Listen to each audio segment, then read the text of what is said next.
En aquest vídeo aprendrem a fer cadeneta, és la base del ganxet, és el que ens permet establir l'amplada o també la llargada d'un projecte segons si estem teixint en horitzontal o en files verticals. Per començar hem de fer un nus corredís. Jo sempre agafo la part curta del fil amb la dreta, cargolo amb 2 dits, faig aquest creuament així, entro de dins cap enfora i vaig a buscar el fil llarg, estiro i ja tinc el nus.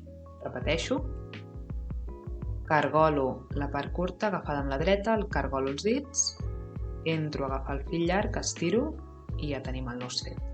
Introdueixo l'agulla i ajusto el nus, tampoc que quedi gaire fort.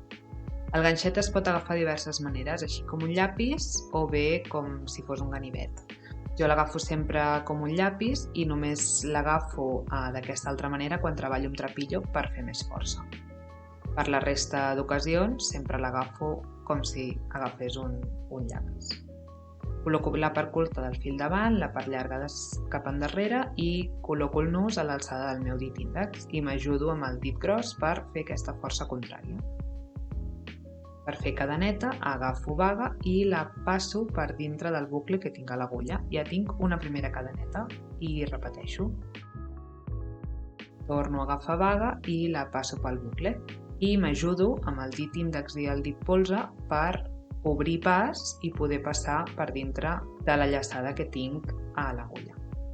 Si contem, aquest nus no compta, és el d'inici. Aquí tindríem una cadena, 2, 3 i 4, i la cadeneta que penja del ganxet, aquesta no compta.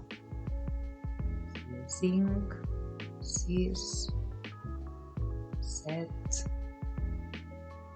8, sempre ajudant-me, fent força contrària amb el polze i índex. I aquí tindríem la nostra cadeneta.